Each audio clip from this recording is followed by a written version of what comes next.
Porteuse éclairée du sentier, l'indicible parole, exilée du refuge nocturne, souffre, inexorable poussée, la lente ascension des marches de l'azur, obstinément, proférée, écartelée, offerte à l'aveuglante limpidité du jour.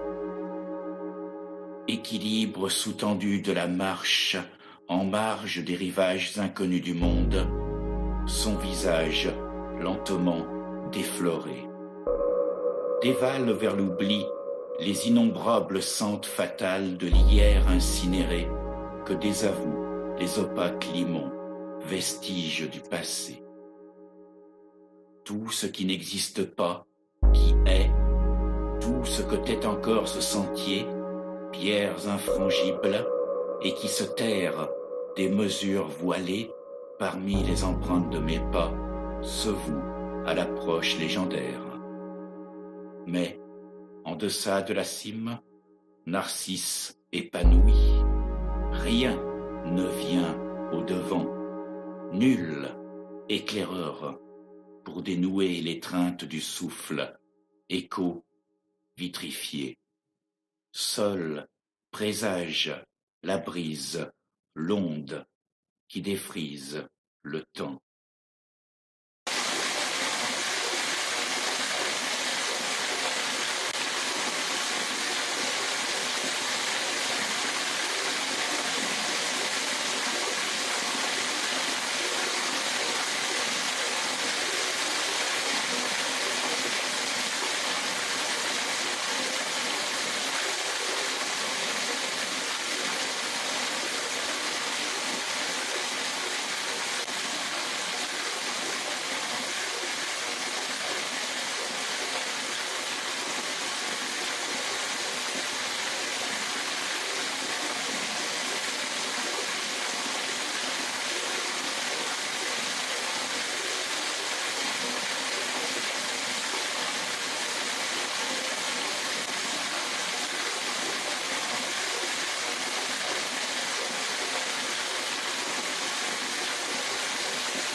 préfigure des lendemains l'oraison.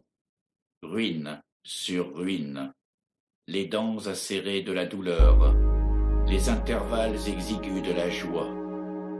Entrelacs de lumière et de sang, l'ombre de l'homme conserve l'intégrité de son énigme.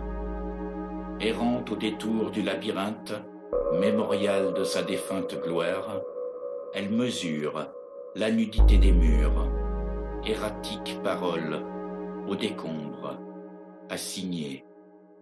Signe l'archipel en déroute, l'informe, gravé sur le seuil mouvant des sables. Lui, en son plus pur dépouillement, la margelle où se recueille l'abandon. Terreur aux abords du gouffre hurlant. Maintenant cingle le vent. Disséminer les vestiges de l'antique raison, noir sur noir. Je veille, soucieux de sources limpides. Le désert, insomnieux, confirme la faune vérité, la clôture du champ, en l'étourdissante voix où tu t'évertues à déchiffrer, parmi les cris du feu, un murmure plus serein. Entre les murs, intermittents, lisses, filigranes, que tu lis, blanc sur blanc. Dédale, maître de l'harmonie et du jeu, voix, par l'austère jalonnement auquel tu assignes la succession de chaque instant, s'accomplit, résonances granitiques et solaires, la plus pure des éloges du vide.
Acuité du bleu, la mer cosmique, l'horizontale brisée, là-bas, les échos du chaos, fulguration de l'échine du zénith, effusion de grappes mordorées sur l'incarnat du jour, l'origine retournée, fluide en vol, la vue remémore l'émergence des mondes, la volte-face de la terre et du ciel.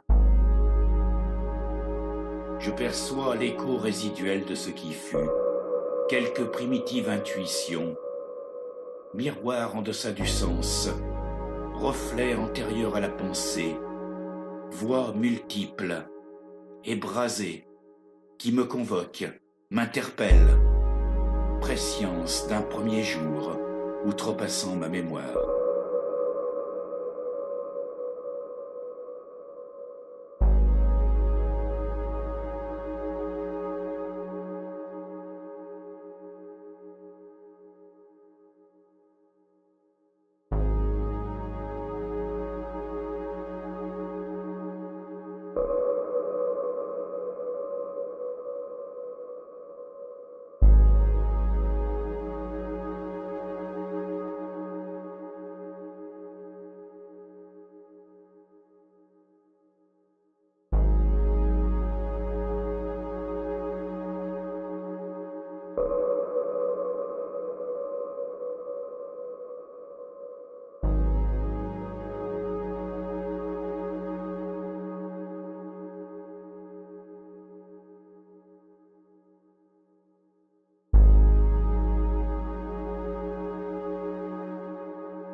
lancinant veuvage du soleil voilé. Figé, le vaste corps de la plaine se noie en ses opaques pleurs répandus. Échouée sur la terre, la lumière vieillissante s'immobilise, déchue, mortelle désormais. Brûlée d'un dernier feu, m'immerger en cette rudimentaire limpidité, tel est le lot de ma transformation qui vers toi me conduit, ô terre invisible qui en moi sommeille. En cette cruelle absence d'alternative, chemine l'innommé, le voyageur égaré, la rose des vents à la proue des sentiers. Lui qui, d'une éternelle jeunesse, entre l'ombre et la lumière, lui.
Foulée décisive, prélude à l'imminente conquête du sommet.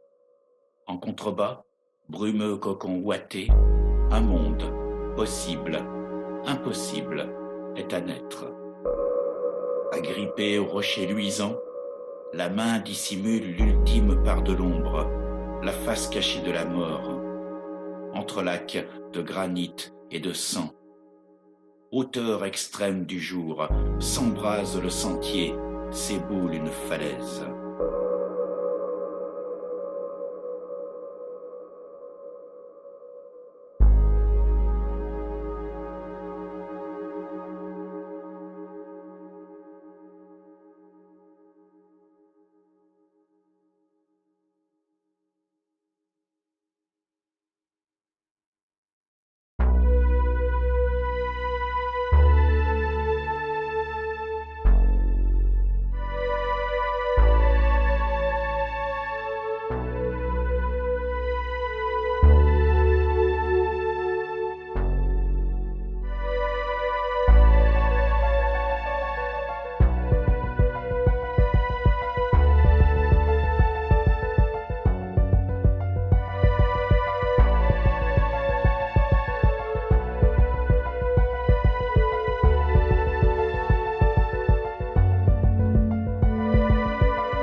Quel visage maintenant transparaît, défiant l'agonie des formes, quand, déhiscente constellation du zénith, resplendit en son éclosion, telle opalescente chevelure étoilée. quand l'aurore boréale nourrissant l'ombre de ses lèvres pourpres et suaves consomme l'absence et la mort. Empreinte de plénitude océane, tu t'éveilles, antérieure à toute vie, scintillante rose des sables stellaires, vouée au vent propice, ravivant les braises des mémoires languissantes. Rose ouverte que dévoile l'étole froissée de la brise, voile hissé sur les antiques fondations des nuits. Clairière restituée aux accords de ta voix, tu convies le navire des songes en partance, confiant au hasard de ta muette certitude le primordial désir de naître. Ainsi illumines-tu l'autre visage de la mort.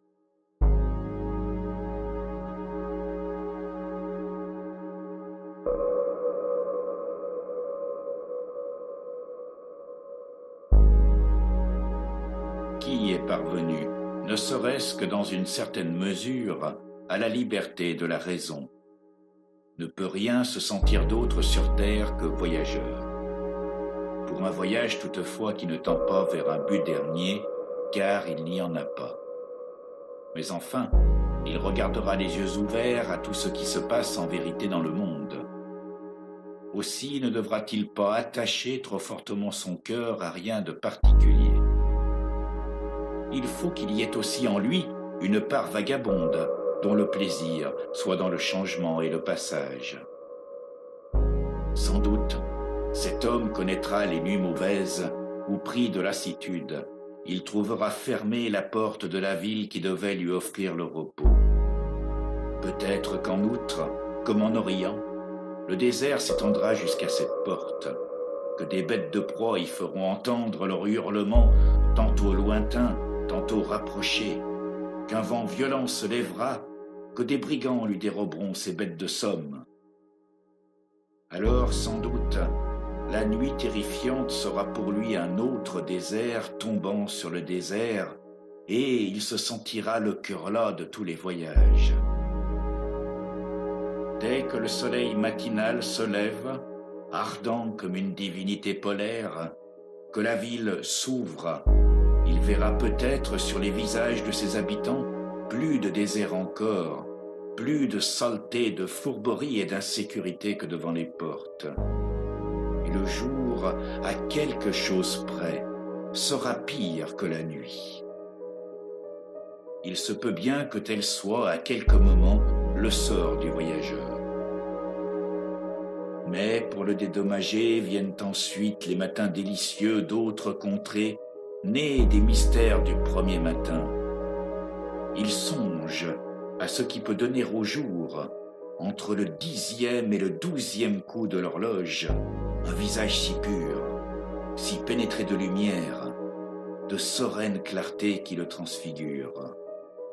Il cherche la philosophie d'avant midi.